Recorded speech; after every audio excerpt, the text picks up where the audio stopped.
قصدناكم طلبناكم.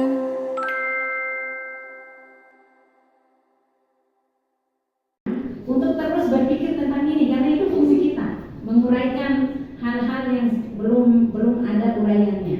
Dan saya tunggu tulisan-tulisan Pak Abdullah terkait dengan ini.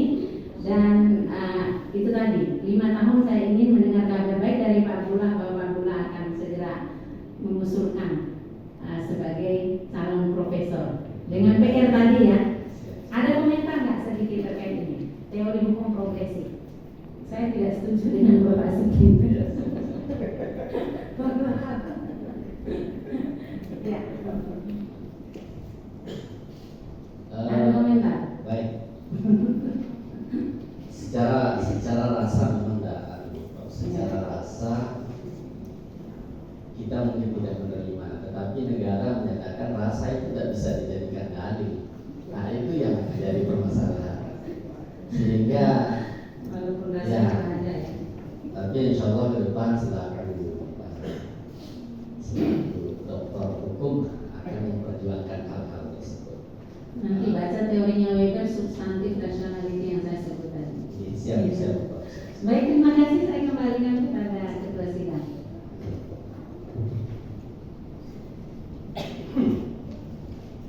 Terima kasih pada Profesor Dr. Abdul Madatul atas pertanyaan masukan yang disampaikan. Selanjutnya saya persilakan kepada Bu Satu Profesor Dr. Gatot Wibowo. Terima kasih. Assalamualaikum warahmatullahi wabarakatuh. Waalaikumsalam. Saya hormati Bu Abdul Madatul Profesor, kemudian Prof. Promotor dan juga para komisi yang saya hormati, juga tamu-tamu yang terhormat dari UIN Mataram serta saudara-saudara sekalian. Jadi yang saya banggakan Bapak Firdaus adalah yang sebentar lagi akan menyandang gelar doktor ya, mudah-mudahan. Pak Abdullah, saya ingin sampaikan dulu komentar singkat saja. Apa yang saudara lakukan ini juga sering saya lakukan ketika mendampingi DPRD provinsi, ketika menyusun draft-draft penyusunan rapor plan. Ini adalah termasuk kategori jenis semikan problem solving ya. Dan Anda menerangkan, apalagi berani menyampaikan atau membuat reformulasi pasal ya. Ini sebenarnya tugasnya ini nanti ke depan sebenarnya menjadi naskah akademik atas perubahan sebuah undang-undang atau peraturan daerah misalnya, seperti itu. Nah, pola pikir ini pola pikir anggota dewan sebenarnya. Bapak ini berusaha untuk mengusulkan, merekomendasikan sebuah pergantian pasal atau penambahan atau revisi terhadap pasal-pasal itu. Ini bukan pekerjaan gampang, susah. Saya merasakan sulit itu. Nah, tadi sudah disampaikan oleh Prof. Abdul bahwa ini banyak hal yang saya perhatikan baik-baik. Nah, termasuk tentang formulasi tadi. Tadi Prof. Abdul menurut saya sepakat beda memang kalau reformulasi undang-undang dan ada reformulasi hukum. Karena memang undang-undang itu pengertiannya lebih sempit daripada pengertian hukum. Itu loh. Walaupun Anda mengatakan dari bagian dari hukum. Itu betul, tapi hukum dalam pengertian sempit adalah undang-undang. Karena hukum itu lebih luas pengertian ini sekitar undang-undang atau pasal, apalagi pasal-pasal. Nah, Pak Abdullah, saya ingin mendapat penjelasan dari saudara. Menurut saudara, apa efektif dari melakukan penyelesaian terhadap isi atau kasus persoalan nafkah ini melalui reformulasi? Ya, ini penting nih menurut saya. Menurut saudara bagaimana? Apakah efektif menerapkan atau cukup hanya dengan melakukan reformulasi saja? Karena problem anak ini, perlindungan anak ini justru lebih besar daripada seperti itu. Ya, ini dulu pertama. Ya, silakan. Baik, ini pertanyaan yang sebenarnya sangat sulit untuk dijawab.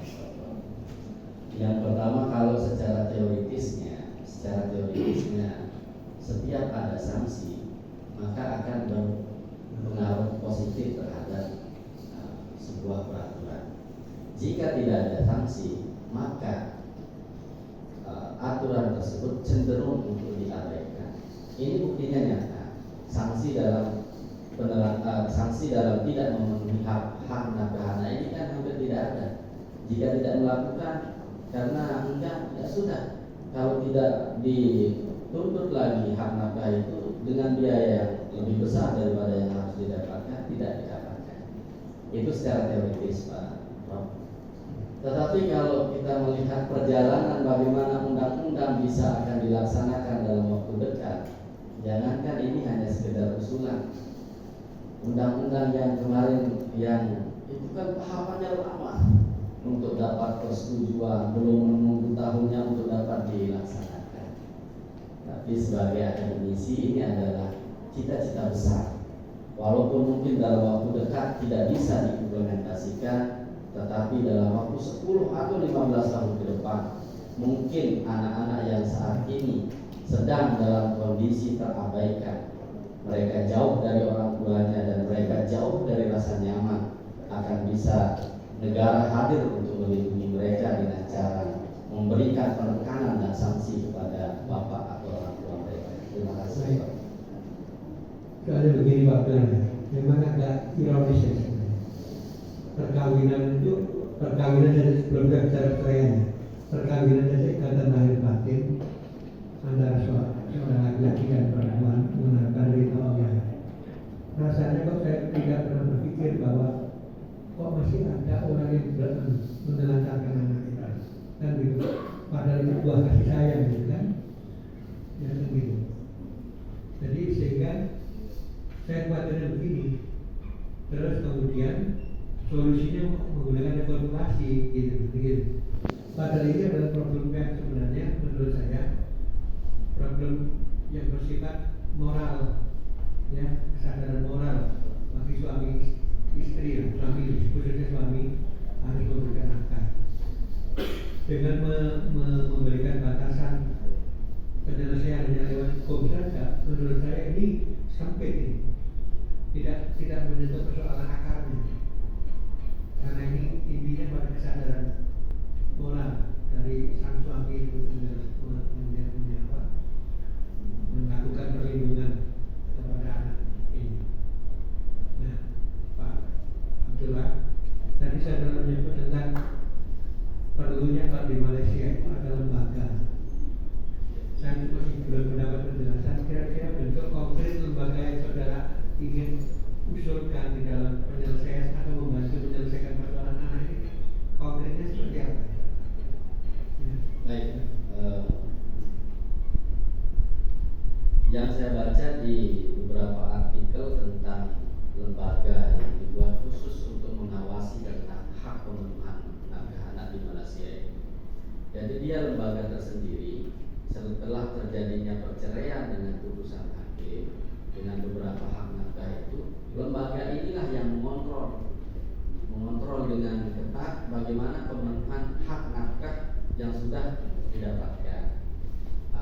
Jadi tidak perlu lagi ada upaya dari si perempuannya atau anaknya si perempuan untuk mendapatkan hak nafkah itu tidak perlu lagi, karena lembaga ini sendiri yang akan mengontrol sampai sejauh mana hak-hak itu sudah dilaksanakan oleh suami. Begitu. Nah, apakah saudara yakin melalui tadi saya ingin tanya ada bentuk lembaga seperti apa dan apakah ini kira-kira bisa diterapkan di Indonesia? Insyaallah. Ya. Dan supaya konkret itu bahwa perlindungan ini betul-betul itu pada anak itu betul-betul ada yakin bahwa ini harus ini seperti ini. Ini rekomendasi yang ingin saya perhatikan sebenarnya. Presentasi sebenarnya. Kalau melihat kondisi yang sekarang, saya optimis lembaga ini akan terrealisasi jika ada beberapa orang atau cendekiawan hukum ini yang terus mendorong, apalagi memiliki kawan-kawan dewan misalnya cepat untuk bisa direspon.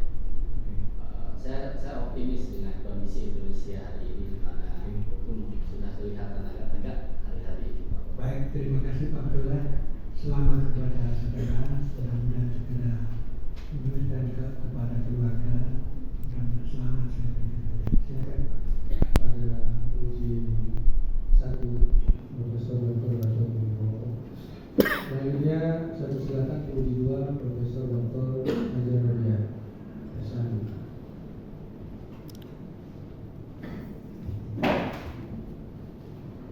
Bismillahirrahmanirrahim. Assalamualaikum warahmatullahi wabarakatuh. Yang saya muliakan Ketua ini sedang ujian terbuka disertasi. Biasanya kan panggil Pak Tingkat. Ya, yang saya muliakan spesial Ibu Profesor Dr. Acun. Ada ketemu lagi meskipun beliau saya ketemu. Tak lupa kepada tim promotor Pak Prof. Dr. Amiruddin Esa itu mantuk saja, senang gitu kan, akhirnya selesai. Ibu Dr. Ani Nansanti dan tentu kandidat profesor Pak Dr. Hasan dan Pak Prof. Ketua IA kita Fakultas Hukum Unram, dan juga Prof.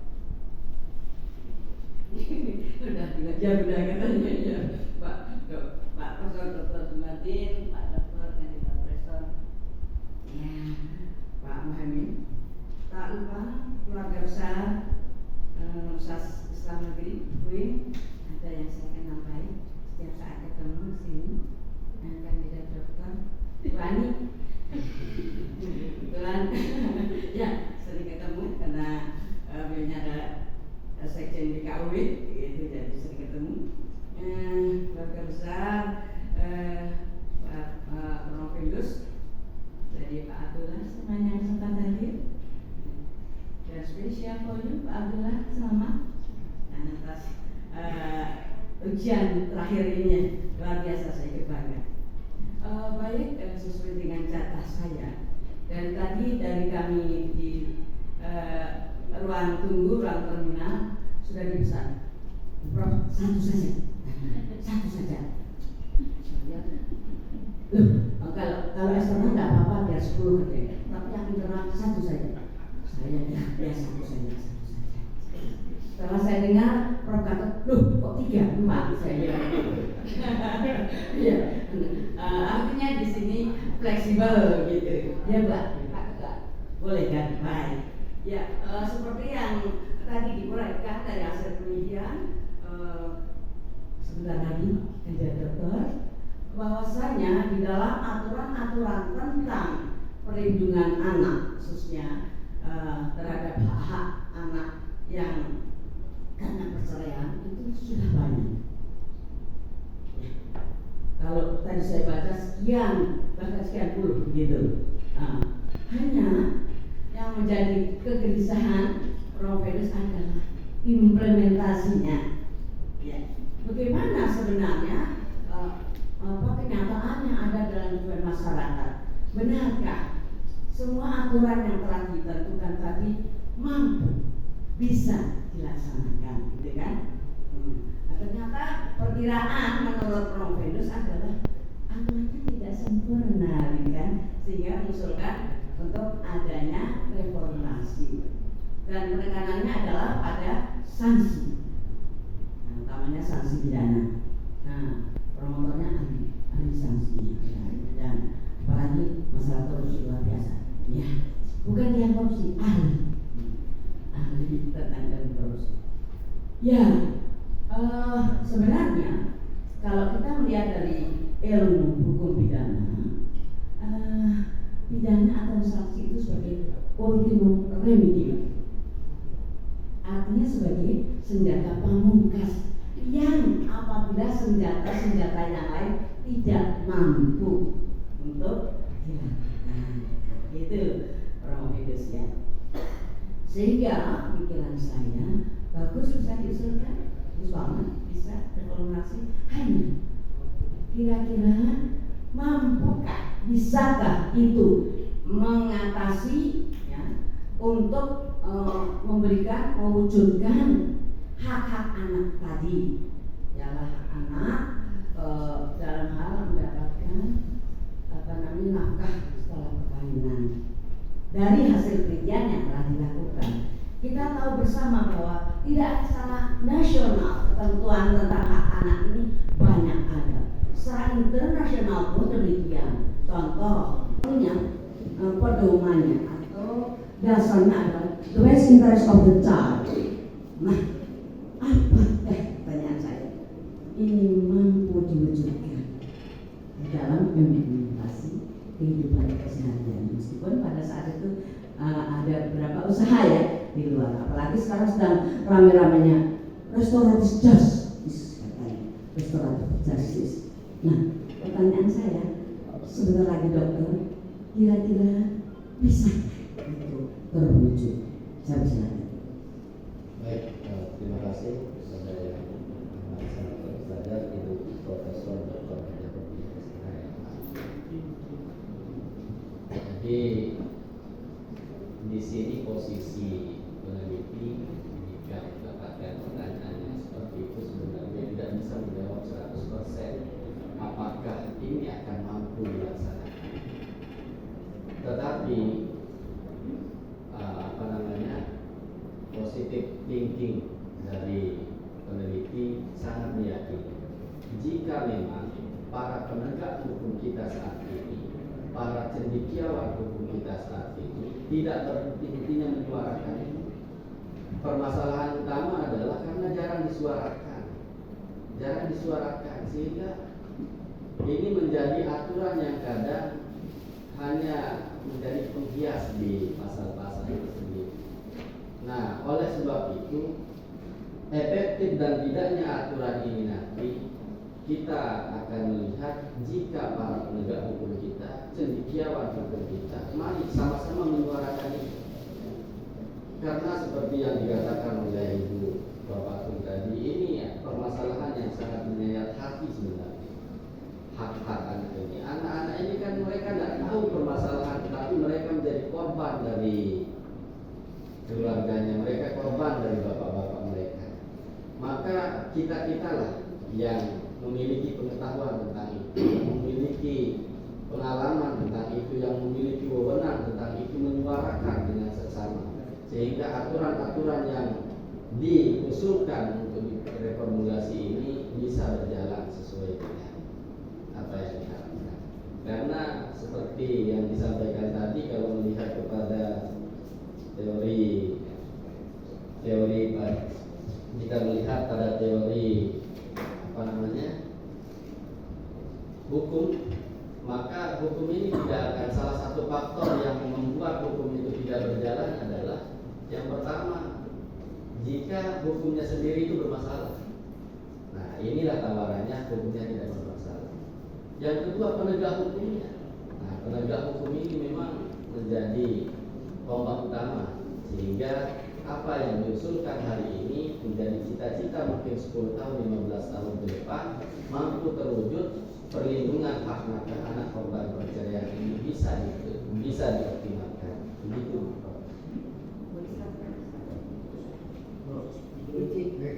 Izin Pak Ketua, satu aja bisa. Dari apa yang disampaikan oleh Romulus, jadi saya berpikir kira-kira kalau begitu bapak-bapak atau laki-laki ini tak punya perasaan, tanpa perasaan. Terima kasih. Assalamualaikum warahmatullahi wabarakatuh.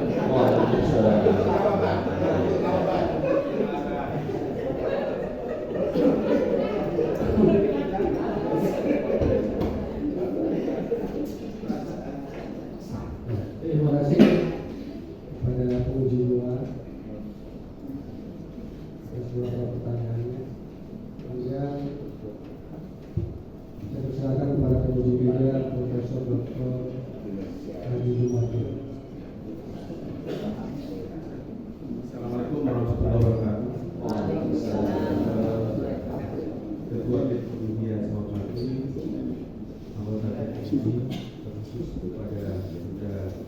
Dr. Atut Wardatut selaku penguji eksternal yang pada hari ini berkesempatan membersamai kita untuk ikut dalam ujian terbuka Guru Firdaus Abdullah. Kepada undangan para undangan yang saya hormati, saya ingin konsisten dengan kesepakatan di ruangan tadi juga. Bahkan Prof. Amir menyatakan, Prof. Hajon menyatakan bahwa kalau diam saja di depan sudah lulus. Apalagi kita bertanya, ya, diam saja sudah doktor ya. Jadi, oke.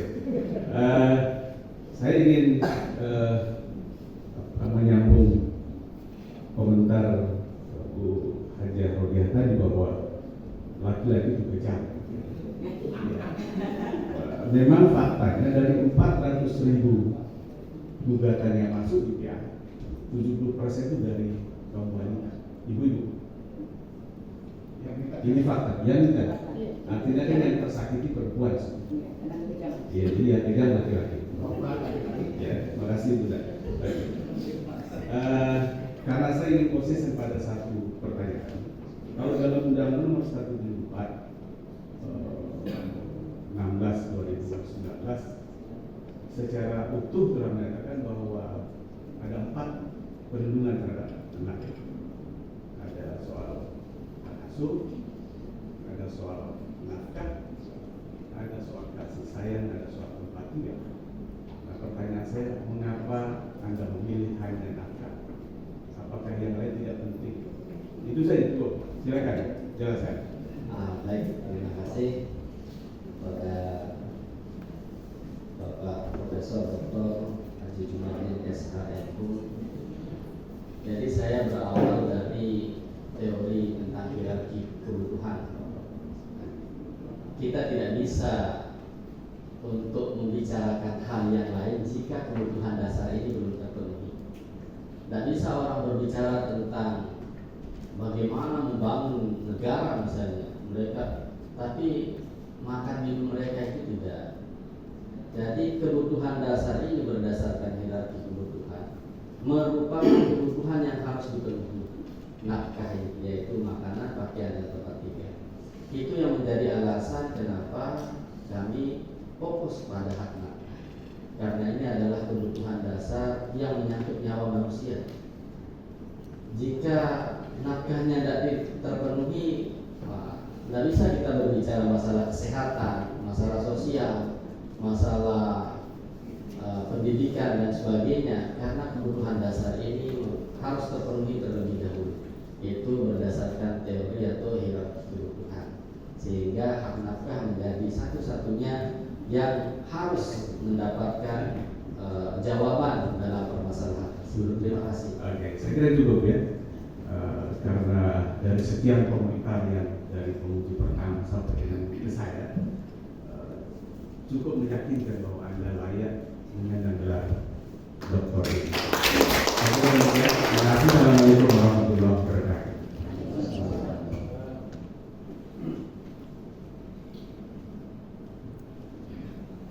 Terima kasih kepada penguji juga Profesor Dr. Haji Jumadin. Selanjutnya saya persilakan kepada penguji 4 Dr. Haji Muhammad SHMU.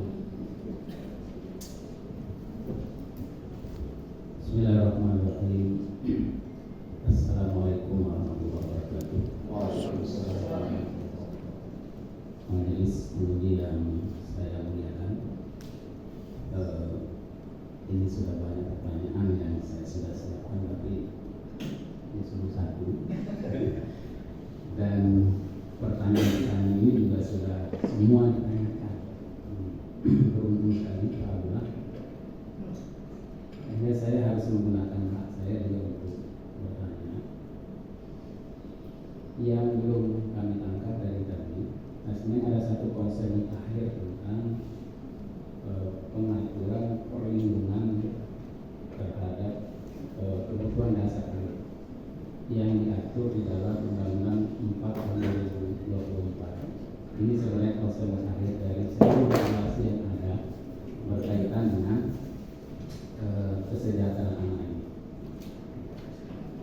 tetapi di dalam disertasi ini memang tidak dibahas rupanya, apakah karena terlambat ujiannya sehingga waktu itu sudah selesai ujian dan tidak dipakai undang-undang ini. Karena ini ada 6 kebutuhan dasar anak yang memang sudah menjadi norma, dan ada 11 di pasal 11 juga ada 10 hak dasar anak yang diatur dalam undang-undang ini, bukan sekedar 3 hal yang tadi disampaikan adalah kebutuhan dasar makanan, kemudian pakaian dan tempat tinggal. Nanti ini bisa jadi menyempurna lebih lanjut disertasi ini. Satu hal yang ingin saya tanyakan itu adalah karena Pak Abdullah dari UI Mataram, kami ingin dapat satu dalil kalau selama ini kita bicara norma hukum yang mengatur tentang perlindungan anak ke dalam Al-Quran atau dalam hadis. Silakan. Baik, terima kasih Bapak Dr. Haji Muhaimin SHF. Tepat suratnya saya tidak hafal, cuman bunyi ayatnya itu kalau tidak salah bukan wa 'alal mauludi lahu rizquh, dan bagi anak-anak itu mereka mendapatkan hak-haknya. Kemudian di beberapa literatur kitab, misalnya di kitab Anwarul Masalik, itu juga disebutkan bagaimana kewajiban orang tua memberikan nafkah kepada keluarga dan anaknya. Bahkan kalau di dalam hukum Islam itu jelas, takaran dan ukurannya itu jelas. Bagi orang yang memiliki ekonomi yang mapan, maka dia memiliki 2 mud. Bahasa 2 mud sudah jelas kalau di hukum Islam itu. Bagi yang ekonominya menengah, dia 1,5 mud. Tapi bagi ekonominya sangat tidak memiliki, maka dia boleh memberikan 1 mud. Jika nafkah itu tidak bisa diberikan, boleh si perempuan untuk melakukan gugatan cerai. Jadi kalau dalam hukum kita, hukum positif kita kan belum tertera seperti itu. Bagi yang kaya sekian, bagi yang ekonomi menengah sekian, bagi yang ekonomi ke bawah sekian. Tapi kalau dalam hukum Islam sudah rinci pembagiannya. Ini bukan pertanyaan, tapi saya terharu dengan membaca persembahan di paragraf ketiga. Ini apakah ini sebuah ini luar biasa? Apakah ini memang benar adanya, atau ini rayuan untuk sang istri? Paragraf ketiga. Hanya jawab secara singkat. Nanti dibacain. Ya, itu memang apa ya, Pak Dokter, itu memang rasa terima kasih yang luar biasa kepada istri. Jadi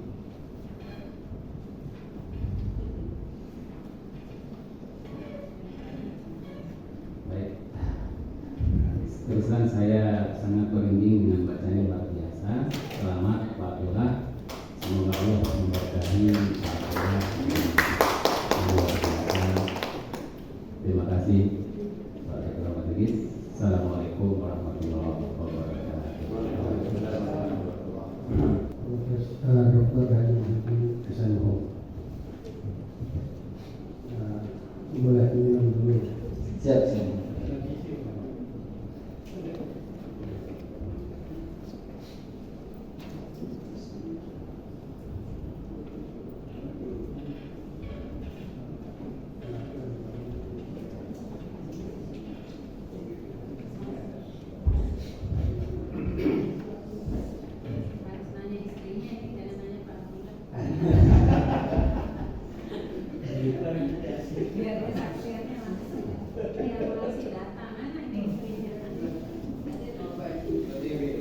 Baik, sebelum ke tim promotor, tadi sudah banyak sekali pertanyaan, sudah banyak harapan ujian ya. Tadi satu hal yang sempat disinggung oleh Profesor Ratu tentang apakah ini reformasi hukum atau reformasi pasal.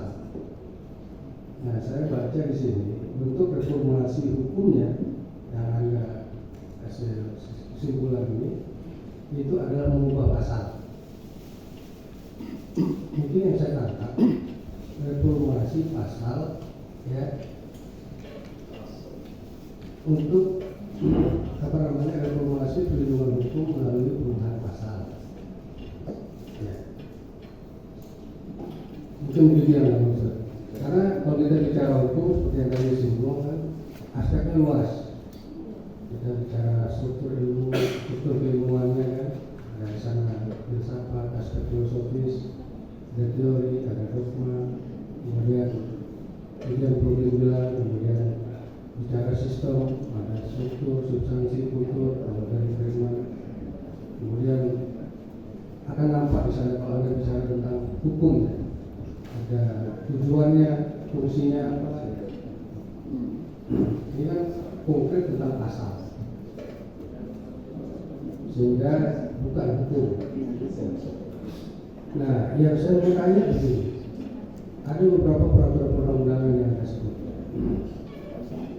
Itu bagaimana Anda melihat peraturan perundang-undangan yang secara parsial ya sana sini, itu bisa disederhanakan. Ya. Baik, terima kasih Pak Ketua Komisi. Jadi dari awal seperti yang saya sampaikan bahwa bahkan di permintaan dari promotor kami Pak Profesor ingin membuat dia menjadi undang-undang tersendiri agar pasal-pasal yang parsial yang berada di berbagai undang-undang itu terhimpun dalam satu undang-undang terkait pemenuhan hak kedaulatan. Kemarin kami mengkonsultasikan dengan promotor, ini waktunya tidak cukup. Saya minta maaf, saya mohon maaf ke ruangan beliau itu. Kalau promotor kami memang sangat tepat waktu. Pernah dikeluarkan juga dia pernah dari ulangan. Setelah 5 menit di PS3 itu ya, anak sudah 3 dikeluarkan. Dan waktunya saya mohon maaf ke ruangan beliau, kami tidak siap untuk menghimpun dia menjadi sebuah undang-undang baru untuk perlindungan hak kedaulatan. Sehingga kami melihat dari berbagai pasal-pasal yang ada dalam berbagai undang-undang, mereka memang menyebutkan secara implisit, tidak ada yang secara langsung kecuali di KHI ada pernyataan tentang nafkah. Semua pasal dalam undang-undang tersebut menggunakan kata kewajiban memelihara, mendidik, merawat. Oke. Kemudian terus ingin memberikan solusi bahwa solusinya dengan membentuk satu undang-undang. Ya. Kalau dalam kita mengenal penyatuan undang-undang, beberapa undang-undang itu ada dengan cara kodifikasi. Satu, kemudian yang terbaru yang berubah undang-undang 12 itu dengan metode omnibus. Yang mana Anda pilih? Mungkin kodifikasi. Apa bedanya? Nah, kalau kodifikasi memang betul, seharusnya kodifikasi. Jadi dijadikan satu undang-undang. Jadi dia utuh dalam bentuk undang-undang. Tidak seperti omnibus, itu kan beberapa undang-undang. Dia tidak, undang-undang itu tidak dirubah, tetapi hanya dikumpulkan saja. Makanya sulit kita, karena jengkel kita baca omnibus itu. Bukan aja. Baik, saya pikir itu menjadi penanganan koreksi. Selanjutnya saya persilakan kepada tim promotor. Pertama, promotor 2, Dr. Ani Sulaiman. Terima kasih. Assalamualaikum warahmatullahi wabarakatuh. Waalaikumsalam. Yang terhormat Ketua Komisi, yang terhormat Adinda, Prof. Atung. Ya. Kami bekerja untuk ini ya, Prof. Atung, di beberapa tempat. Dan para penguji, Prof. Amin dan Pak Dr. Mirsan. Alhamdulillah sudah sampai di tahap ini. Saya deg-degan, nanti habis waktunya. Capek mungkin terima telepon dari saya, terima WA, Mas Abdullah gimana? Ya setelah perjuangan panjang dalam proses ini harus merawat ibunda, ya sampai ibunda harus menghadap Sang Ilahi. Saya sangat respect dan menghormati nyonya, ya kita pakai nyonya, bahasa Indonesia benar, nyonya Abdullah, bukan Ibu Abdullah. Kalau ibu berarti itu yang melahirkan. Ya ini istri tercinta yang dengan segalanya mendampingi. Akhirnya sampai di sini, sampai pada tahap selamat ya.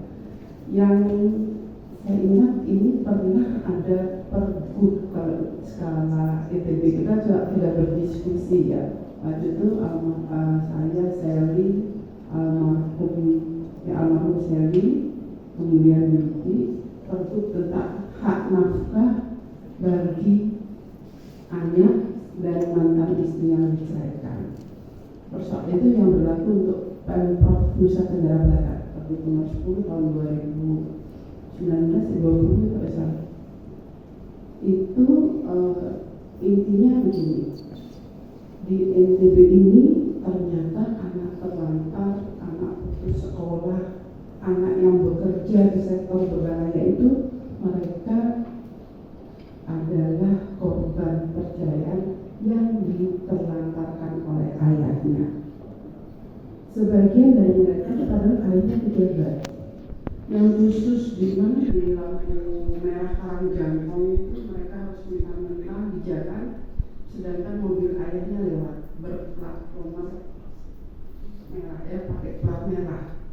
Tapi setelah putusnya perkawinan dengan ibunya, mereka harus ikut ibunya dan juga tidak sekolah dan sebagainya. Itu yang menjadi miris, dan begitu tinggi angka itu ada di Nusa Tenggara Barat, sehingga memang ada, karena itu dilakukan oleh ASN yang punya jabatan di lingkungan Prov ETB. Itu ya, itu yang saya sangat semangat juga untuk yang menjadi membantu promovius. Harapan saya semoga nanti kalau ini sudah terwujud ya, tadi ada semacam verifikasi atau apa peraturan yang membuat semua anak-anak itu bisa mencapai masa depannya dengan baik walaupun orang tuanya bercerai. Usulan saya mungkin ditambahkan atau tidak bisa dijelaskan, termasuk anak-anak yang dilahirkan di luar, anak-anak luar nikah ya, karena betapa sulitnya kalau ibunya orang mampu dan sebagainya itu pasti nggak masalah. Tapi kan secara kebiasaan atau culture yang ada di masyarakat kita, sama-sama jadi abu, berjuang nggak dapat apa-apa, menang pun nggak dapat apa-apa. Tapi kan yang kita pikirkan masa depan anak. Jadi usulan saya nanti juga ini bagi mereka yang lahir di luar nikah ya, atau yang di bawah yang dari perkawinan di bawah tangan atau apalah seperti itu. Mungkin itu saya nggak bertanya tadi Pak, sudah ada itu ya, karena sudah kita berdiskusi sekian tahun, sempat cuti ya, sempat cuti dan lain sebagainya. Baik, sekali lagi selamat ya, semoga ini bermanfaat buat anak-anak yang mengalami hal ini ya ke depannya. Terima kasih, saya kembalikan ke Ketua. Assalamualaikum warahmatullahi wabarakatuh. Waalaikumsalam. Terima kasih Ibu Dr. Ani Sudari. Kemudian selanjutnya saya silakan kepada promotor 1 Dr. Haji Hasan. Assalamualaikum warahmatullahi wabarakatuh. Yang saya hormati tim Mudi yang telah memberikan banyak sekali pertanyaan dan masukan.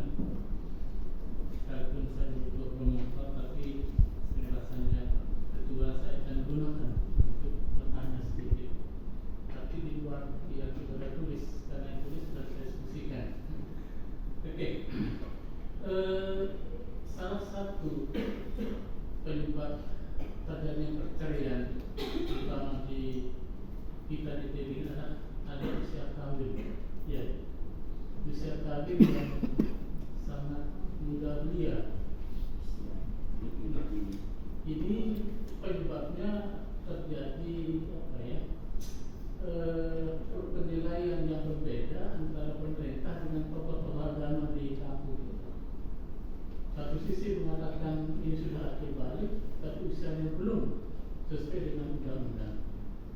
Jadi sekarang anak-anak taman SD sudah menstruasi, jadi kalau dia sudah akhir balik, sudah dewasa. Tapi dalam kenyataannya, kalau itu dikawinkan, kan ada dua akibat yang timbul. Pertama, tentang adat perceraian. Nah, begitu karena tidak mewujudkan keluarga yang sakinah mawaddah karena masih kecil. Kemudian kedua, akibatnya muncul stunting. Kenapa di TB ini banyak stunting? Salah satu penyebabnya adalah karena kawin usia muda yang belum bisa bertanggung jawab sebagai kepala rumah tangga. Nah, pertanyaan saya satu, bagaimana kira-kira langkah yang harus ditempuh untuk mengatasi persoalan? Silakan. Baik, terima kasih Pak Dr. atas pertanyaan yang ini cukup sulit untuk dijawab Pak Dr. terkait masalah idealisme sebenarnya. Di satu sisi jika kita melihat dari dampak negatifnya, mungkin kita sepakat bahwa pernikahan usia anak itu memberikan dampak negatif yang sangat luar biasa. Tapi dari sisi legalitas hukum Islam sulit untuk menyatakan bahwa anak yang dinikahkan di bawah umur itu menjadi tidak sah. Karena kalau saya mengatakan seperti itu, saya melawan kitab-kitab yang muktabarah. Nah, di sini letak sulitnya dari sisi legalitas atau dari sisi hukum. Maka solusi yang bisa kita wujudkan adalah dengan mempertemukan antara tokoh agama dengan tokoh masyarakat. Hal ini bukan saja terjadi pada hal pernikahan, pada hal perceraian.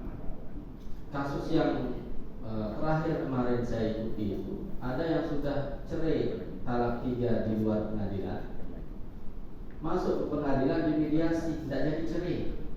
Nah, ini kan menjadi problem.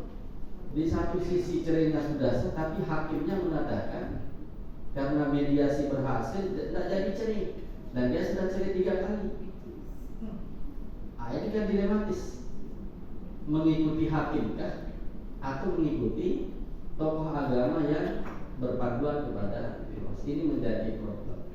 Maka satu-satunya solusi adalah mempertemukan antara tokoh agama dengan tokoh masyarakat dan unsur pemerintahan, membuat kebijakan bersama tentang hal ini tanpa menyentuh unsur hukumnya. Oke, hukumnya tetap sah, tetapi kesepakatan kita di desa ini atau di wilayah ini bagaimana sama-sama agar tidak anak-anak ini menikah di bawah umur. Itu saja yang mungkin bisa kita lakukan, Pak Dr. Terima kasih.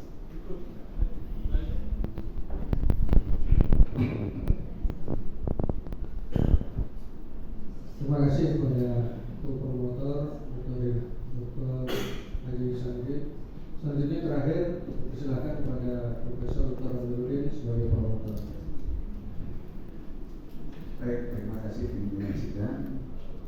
Assalamualaikum warahmatullahi wabarakatuh. Waalaikumsalam. Bapak Ibu Majelis Peneliti yang saya hormati, Pak Abdullah, selamat sudah sampai di ujian terbuka ini.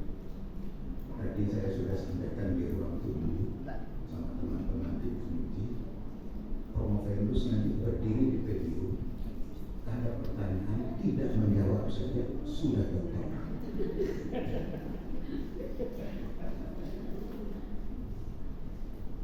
Saya Abdullah, susah ketemu sama saya Pak ya. Termasuk ujian juga ini molor. Yang seharusnya adalah bulan Desember ya, tapi molor sampai bulan Februari. Baik, Abdullah. Sebenarnya fokusnya Pak Abdullah ini satu A Pak Ketua. Jadi supaya tidak ada penambahan kayak Prodia tadi, minta tambah satu lagi. Jadi ini satu A. Jadi saya tetap bertanya satu pertanyaan, tapi saya bagi satu A satu B. Baik, Abdullah. Problemnya Pak Abdullah sebenarnya di disertasi ini adalah pada persoalan putusan pengadilan agama. Putusan pengadilan agama itu menyatakan cerai sah, kemudian disebutkan mewajibkan kepada suami untuk memberi nafkah. Ingat, putusan pengadilan agama itu tidak bersifat kondemnator, tidak bersifat menghukum, tapi sifatnya adalah deklaratoir, sifatnya menyatakan. Hanya menyatakan suami mempunyai kewajiban. Lalu, mohon maaf, ini saya sering menghadapi, acap kali mantan istri dan anak-anak tidak menggunakan jalur hukum yang tepat, tapi menggunakan jalur hukum bypass, menggunakan undang-undang perlindungan atau undang penelantaran anak. Itu jalan bypassnya. Harusnya dia menggugat ke pengadilan negeri kepada suaminya bahwa suaminya adalah wan prestasi, tidak memenuhi kewajiban sebagaimana putusan pengadilan agama, tapi dipakailah jalan bypass. Putusan jalan pengadilan, lapor polisi, polisi jadi pemadam kebakaran. Ini saya mempunyai pengalaman ada lebih dari 10 kasus, termasuk aparat penegak hukum sendiri juga dilaporkan penelantaran anak. Saya bilang ini putusan pengadilan. Putusan pengadilan ini coba tunjukkan kepada saya mana yang menyatakan menghukum kepada suaminya untuk membayar nafkah. Tidak ada. Hanya menyatakan sang suami mempunyai kewajiban untuk membayar. Sebatas itu. Nah, disinilah problemnya. Kedepannya disertasinya Pak Abdullah ini harusnya merekomendir atau merekomendasikan kepada pemerintah untuk melakukan perubahan terhadap undang-undang tentang peradilan agama, supaya hakim-hakim pengadilan agama mempunyai kewenangan untuk menghukum. Ini kan problemnya. Tadi ditanya oleh Prof. Atun dan Prof. Gatot berkaitan dengan perubahan yang Pak Abdullah usulkan. Ini 1B. Ya, 1B. Kan yang Pak Abdullah usulkan tadi coba diperlihatkan pasal 76B. Nah, ini dia. Kan yang Pak Abdullah ingin reformulasi 76B dirubah menjadi ini. Ya. Ini kalau dalam ilmu perundang-undangan Prof. Gatot, ini namanya merubah undang-undang, merubah pasal. Jadi kita melakukan perubahan dalam, bukan dengan. Perubahan dengan undang-undang berarti kita buat satu undang-undang. Tapi kalau kita merubah dalam, itu berarti kita hanya merubah satu undang-undang pasal tertentu. Merubah dengan dan merubah dalam berbeda.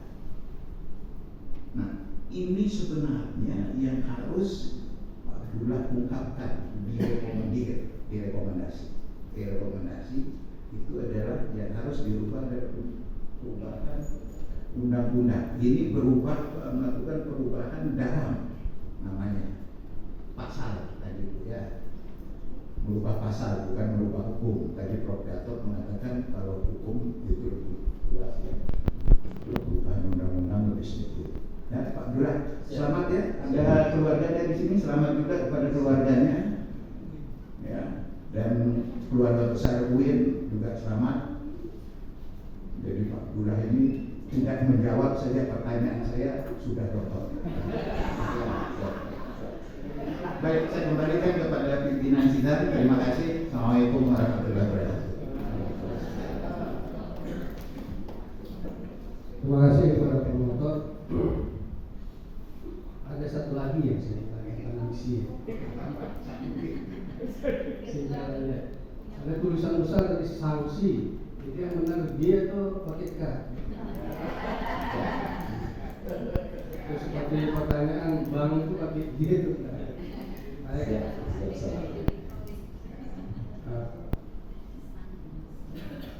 Terima kasih pada Dewan Penguji. Hadirin saya kembalikan pada Isi. Ketua Majelis membuka kembali ujian terbuka.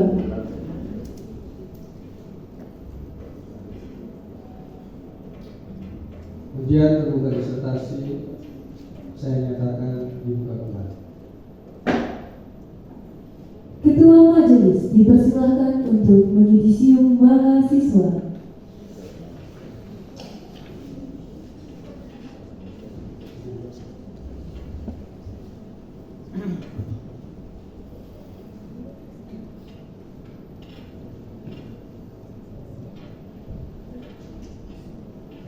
Baik, saya akan menyusun saudara Ilmu Sosial dan Politik Universitas Mataram mempertimbangkan ketekunan saudara Promopedus selama mengikuti proses belajar mengajar, hasil ujian yang telah ditempuh selama mengikuti pendidikan, ketekunan, keseriusan dan etika Promopedus selama menuntut ilmu, keberhasilan Promopedus untuk mempublikasikan hasil penelitian disertasinya pada jurnal internasional berreputasi, dan kemampuan Promopedus dalam mempertahankan disertasi di depan majelis penguji.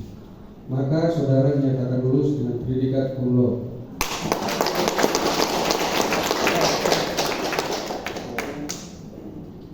Dengan IPK 3,96 dan Dr. yang ke-69. Kepadanya diberikan hak untuk menyandang gelar doktor dalam bidang ilmu hukum. Demikian yudisium yang dibacakan. Semoga Allah Subhanahu wa taala Tuhan yang Maha Esa meridhoinya. Mataram 4 Februari 2025 Dekan Fakultas.